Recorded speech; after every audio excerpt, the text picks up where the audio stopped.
नमस्कार, मैं सविता कुलकर्णी। आज हमारे साथ में आमदार विनोद जी अग्रवाल हैं गोंदिया से लाइव के लिए। आइए जानते हैं आज हनुमान जयंती उस उपलक्ष्य में। सर नमस्कार।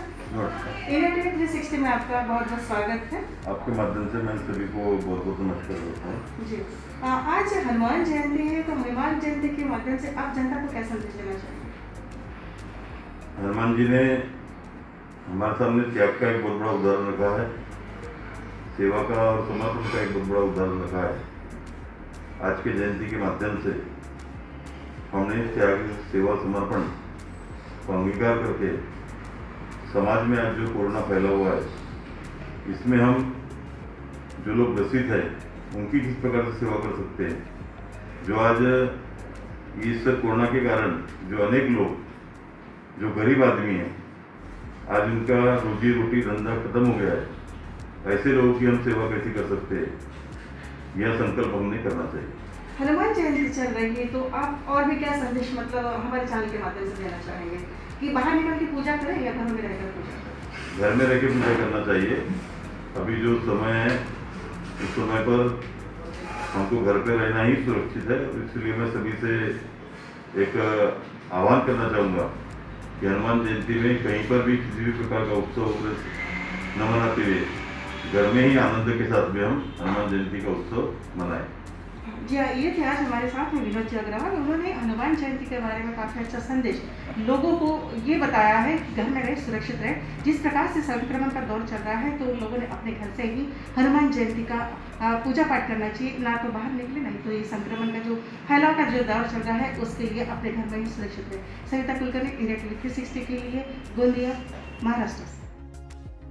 नमस्कार, मैं सविता कुलकर्णी, इंडिया टीवी 360 में आप सभी का स्वागत करते हैं दोपहर बुलेटिन में। आज हमारे साथ में है आमदार विनोद जी अग्रवाल। विनोद जी अग्रवाल आज हमारे साथ में जो है वो विशेष चर्चा में हमारे साथ में इंडिया टीवी 360 में खास शामिल है। सर नमस्कार। नमस्कार। इंडिया टीवी 360 में आपका बहुत बहुत स्वागत है। मैं आपके माध्यम से सभी को नमस्कार करता हूँ। हाँ जी सर, ये बताइए कि अभी जो कोरोना का दौर चल रहा है, कोरोना के दौर में जो संक्रमण की स्थितियाँ काफ़ी बढ़ चुकी है, ऐसे में गोंदिया में क्या परिस्थिति निर्माण है, इसके बारे में आप जानकारी दीजिएगा। इस कोरोना महामारी में गोंदिया जिले में बहुत ही हालत खराब है। अभी तक के जो शहरी भाग में जो कोरोना था वो गांव-गांव तक के, घर-घर तक के पहुंच चुका है। जी। जिस प्रकार की आरोग्य सुविधा हमको निर्माण करना चाहिए था, वो आरोग्य सुविधा हम निर्माण नहीं कर पाए हैं और इसलिए आज लोगों को बेड्स नहीं मिल रहे, हम ऑक्सीजन नहीं मिल रहा है, रेमडेसिविर के इंजेक्शन नहीं मिल रहे और अनेक ऐसे लोग हैं कि जिनको यह सब नहीं मिलने के कारण आज उनका मृत्यु भी हो रहा है। तो निश्चित तौर पे मेरे संपूर्ण राजनीतिक जीवन में यह जो परिदृश्य है बहुत ही भयानक है। आज इतना भयंकर यह सब जो रूप है, यह देख करके मन बहुत व्यथित होता है। अभी कुछ दिन पूर्व गोंदिया में अचानक मुझे खबर मिली कि गोंदिया में 3-4 घंटे पूरेगा, इस प्रकार का इतना ही ऑक्सीजन है। उस समय में तुरंत में मैंने मध्य प्रदेश और छत्तीसगढ़ में वहाँ के माजी मंत्री गणेश गौरीशंकर बाबू बिसेन और छत्तीसगढ़ के ब्रजमोहन जी अग्रवाल, इनसे संपर्क करके हमने 130 सिलेंडर हमने 3-4 घंटे के अंदर में उपलब्ध कराए और इस कारण उस दिन गोंदिया में करीब 400 लोगों की जान बच गई। और उसके बाद में जो ड्रग विभाग है उसके सतत संपर्क में रह करके आज गोंदिया में जितना लगेगा आवश्यक उतना ऑक्सीजन का नियमित रूप से पुरवठा कराने का मेरा और हमारा सबका संपूर्ण प्रयास है और नियमित हो भी रहा है। लेकिन आज रेमडेसिविर इंजेक्शन की भारी कमतरता है और उसके लिए लोग बड़े पैमाने पर भटक रहे हैं। आज सरकारी अस्पताल में हमारा DCS 100 बेड का था, DCSC मात्र 70 बेड का था। उसको प्रयास करके मैंने 70 बेड से 120 बेड के ऊपर में ले गया और पिछले 15 दिन पूर्व पालक मंत्री जी यहाँ पर आए थे। हमने कहा था कि आज गरीब लोगों के लिए किसी भी प्रकार की यह जो बेड है बहुत ही अपूर्ण है और उस समय में एक नया DCSC खोलने का निर्णय हुआ और जो भी 120 बेड का एक DCSC इसको DCH में कन्वर्ट करना, यानी 220 बेड का DCH होगा, हॉस्पिटल होगा और एक नया हम अभी DCSC तैयार कर रहे हैं जिसमें 120 बेड होंगे। इस प्रकार से नए 120 बेड ऑक्सीजन युक्त हमको मिलेंगे और 120 बेड DCH में यानी हॉस्पिटल में बढ़ेंगे और यह सेवा हमको करीब 1 तारीख से उपलब्ध हो जाएगी।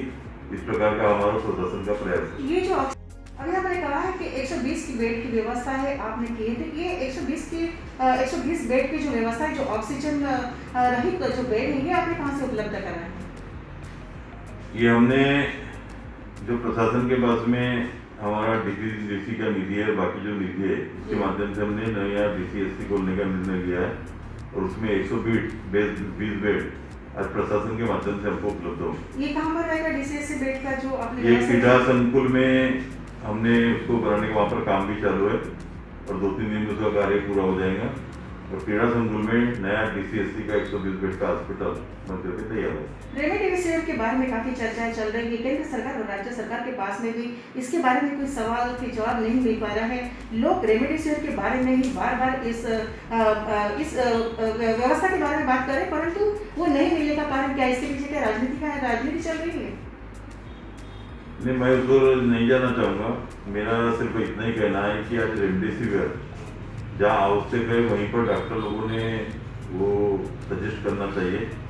और बहुत बार क्या हो रहा है कि जो रुग्ण है उन रुग्ण के जो परिजन वाले हैं या नातेवाईक है या उनके मित्र है, यह भी एक दबाव बना रहे कि भाई हमारे रुग्ण को आज रेमडेसिविर लगाई है और इस कारण बड़े पैमाने पर रेमडेसिविर की मांग बढ़ी है।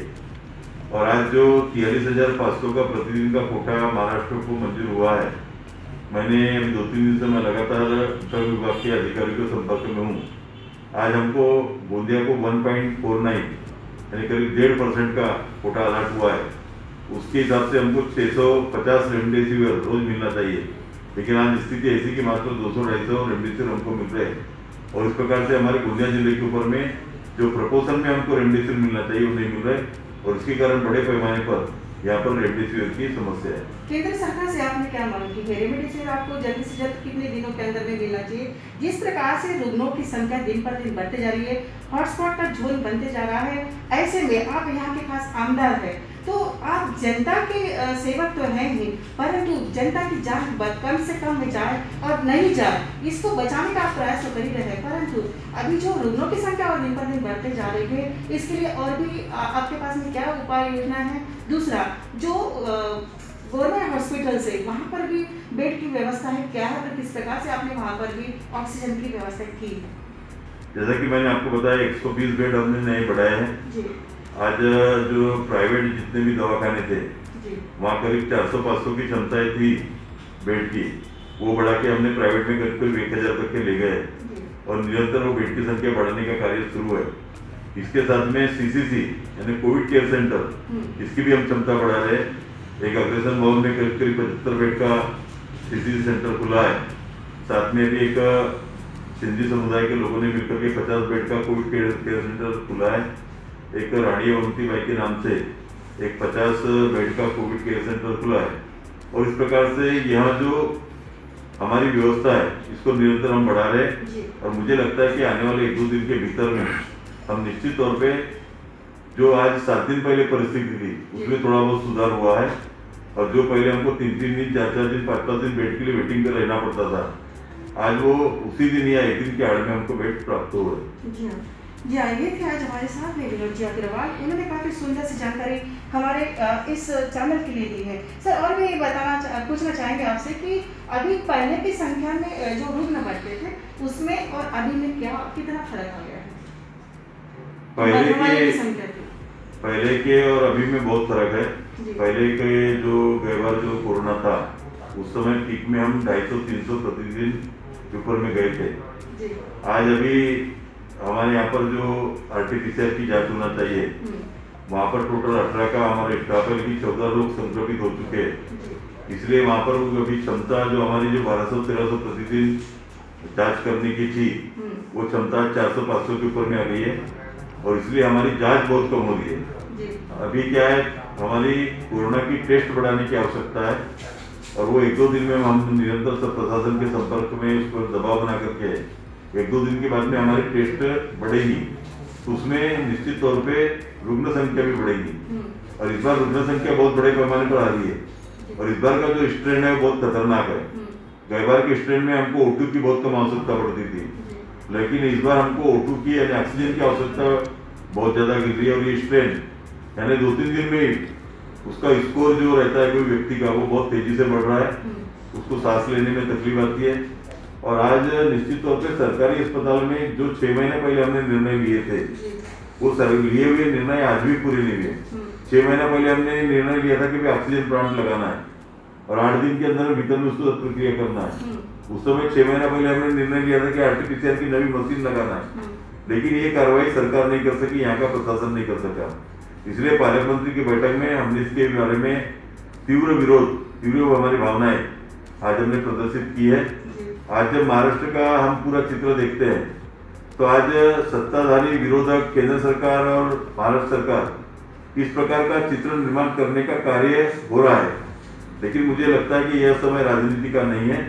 इस समय में सबने मिलकर के, चाहे केंद्र सरकार हो चाहे राज्य सरकार हो, सभी लोगों ने एकत्र मिलकर के काम करना चाहिए, क्योंकि आज हमको एक सामान्य व्यक्ति को, आज जो कोरोना से पीड़ित है उस व्यक्ति को आधार देने की गरज है। और आधार देते समय हमने सबने मिलकर के अगर काम किया तो मुझे लगता है कि हम इस कोरोना के ऊपर में बहुत अच्छे ढंग से मात कर पाएंगे। जी हाँ, बहुत बहुत धन्यवाद। ये थे आज हमारे साथ विनोद जी अग्रवाल, जो इन्होंने खास तौर पे जिस प्रकार से इनको जो तकलीफें आती थी, उन्होंने प्रशासन के ऊपर भी दबाव बनाया है कि जल्द से जल्द यहाँ पर ऑक्सीजन की जो परिस्थिति कम थी वो परिस्थिति भी निर्माण न हो। जो रुग्णों की संख्या थी वो भी दिन पर दिन बढ़कर होती जा रही है। कोरोना का संक्रमण जिस प्रकार से जो दूसरी लाट जो फैली हुई है पूरे भारत देश में, पूरे भारत देश का जो हाल और हवालत बना हुआ है, तो ऐसे में किसी ने भी इस प्रकार से राजनीति ना करें, कंधे से कंधे मिलाकर जो भी पक्ष हो, विपक्ष हो, पक्ष हो, इन्होंने सब ने मिलकर ऐसे समय में, जिस समय में ये परिस्थिति जो निर्माण हो रही है, लोग मरते जा रहे हैं और मरने के बाद में जो है कि इस पर राजनीति ना करें,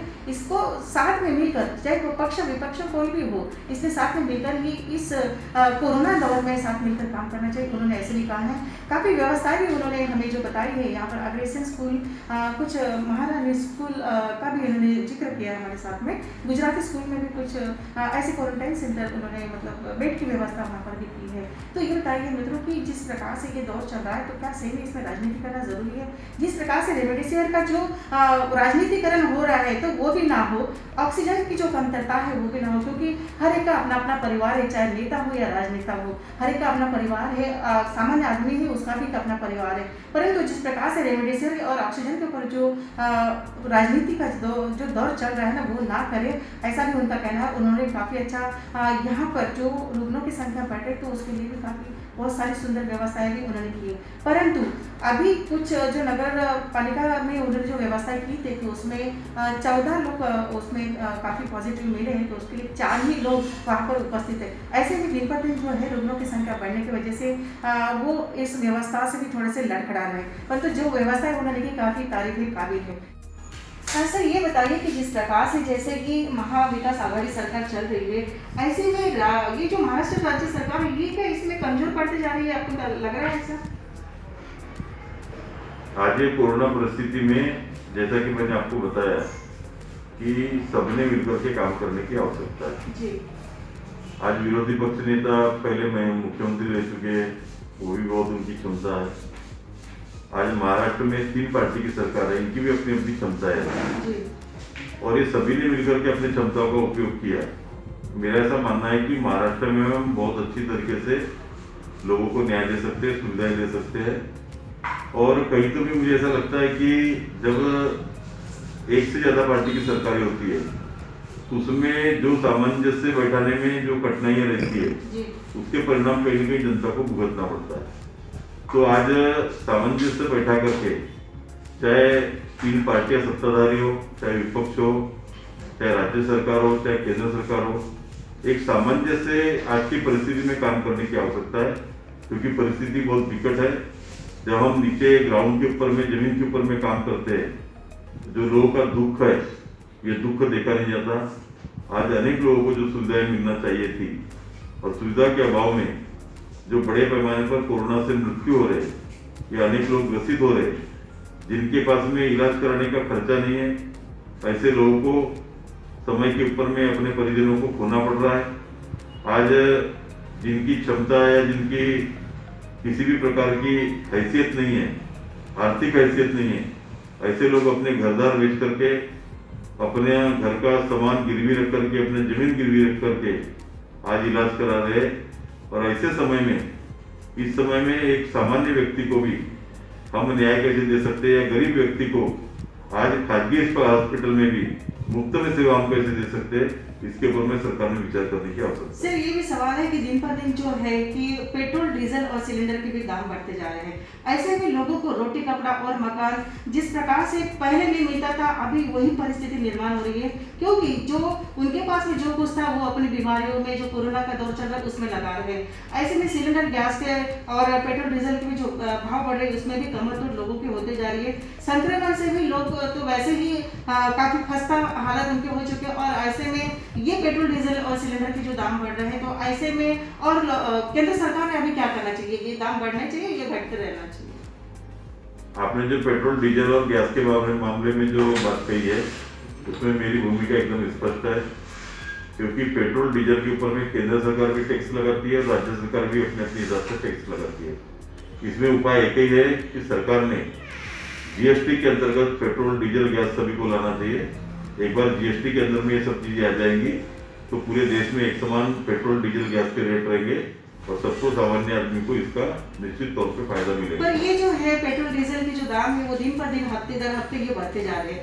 ऐसे में जो है लोगों के पास में अभी जो पूंजी उन्होंने जो जमा की थी, जो सुबह का भूला जो शाम को घर आता है वो तो हाथ पे लाता है, पान पे खाता है। जो कहावतें हैं वो अभी हमको, पुरानी जो कहावतें वो अभी दोहराने की नौबत हमारे सामने खड़ी है। परंतु ऐसे में जो सिलेंडर, पेट्रोल, डीजल के जो दाम है, ये जो अपने की जो जरूरत की चीजें है, ऐसे में ये दिन पर दिन ये रेट भी बढ़ते जा रहे हैं। तो इसके लिए आप और हमारे चैनल के माध्यम से केंद्र सरकार और राज्य सरकार से क्या कहेंगे? इंटरनेशनल मार्केट में जो भाव रहते हैं पेट्रोल, डीजल के, गैस के, उसके ऊपर में रोज उसके भाव निश्चित करने का फैसला सरकार ने किया है, वो एक अलग बात है। लेकिन आज हम देख रहे हैं कि राज्य सरकार और केंद्र सरकार मिला के आज पेट्रोल और डीजल के ऊपर में 50 रुपये से ज्यादा के टैक्सेस है। और हमारा मैक्सिमम जीएसटी में अगर हम लाते हैं तो 28% जीएसटी कर लगेगा। तो आप समझो 40 रुपये बेसिक रेट होगा, तो 40 रुपये के ऊपर में 28% भी अगर हमारा जीएसटी लगा तो 50 रुपये 60 रुपये के अंदर में हमको पेट्रोल, डीजल मिलना शुरू हो जाएगा। मेरा ऐसा मानना है कि आप 28% के जगह भले 42% करो, 48% करो, 50% करो, लेकिन इसको जीएसटी के अंतर्गत लाओ। तो जीएसटी के अंतर्गत लाएंगे तो उसका फायदा केंद्र सरकार को भी टैक्स के रूप में मिलेगा, राज्य सरकार को भी मिलेगा। और ये निर्णय करना ही पड़ेगा। अगर ये निर्णय नहीं करेंगे तो एक दिन ऐसा आएगा कि पेट्रोल, डीजल, गैस के ऊपर में लोगों में, अभी तक कोरोना की स्थिति इसलिए लोग चुप है, शांत है, लेकिन इसका उद्रेक कहीं ना कहीं होने वाला है। ये जो महाविकास आघाड़ी सरकार जो चल रही है, जैसे तिकड़म सरकार, राष्ट्रवादी कांग्रेस और इंदिरा कांग्रेस और अपना शिवसेना, ये तीनों मिलाकर ये जो सरकार चला रही है महाविकास आघाड़ी, ऐसे में जो उद्धव ठाकरे जी जो हमारे महाराष्ट्र राज्य के मुख्यमंत्री हैं, ये कहीं ना कहीं कमजोर होते हुए नजर आ रहे हैं, या ऐसे दौर को संभालने के लिए ये संभाल नहीं पा रहे, इनकी सरकार नहीं संभाल पा रही राज्य सरकार की, क्या कहेंगे इस पर? मैंने आपको पहले बताया कि अगर एक पार्टी से ज्यादा पार्टी की सरकार हो तो वो सरकार चलाने में कहीं न कहीं अनेक प्रकार की अड़चने आती है। सबके अपने अपने विचार रहते हैं, अनेकों विषय पे अनेकों मतैक्य रहते हैं, मतभेद रहते हैं।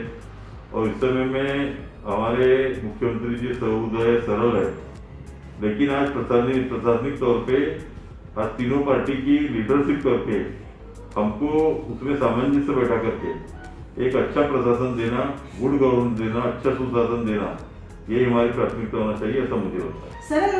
सरल स्वभाव होने की वजह से काफी लोग भी मुख्यमंत्री जी को सहयोग भी करते हैं।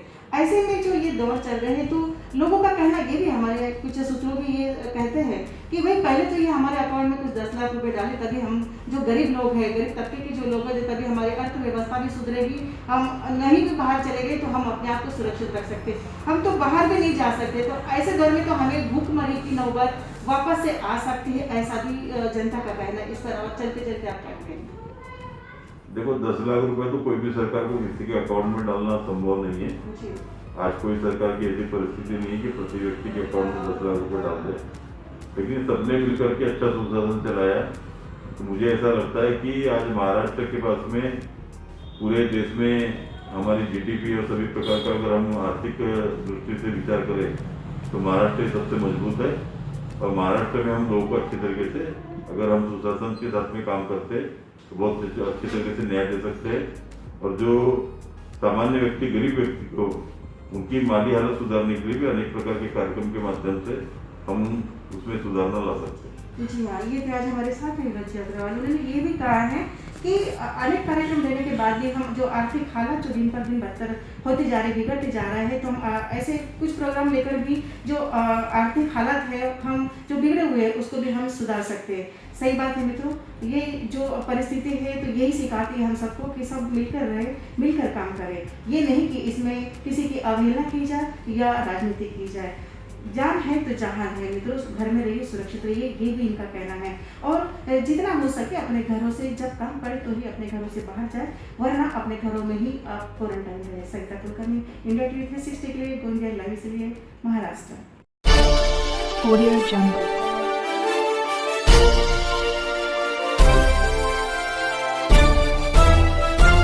Audio Jungle.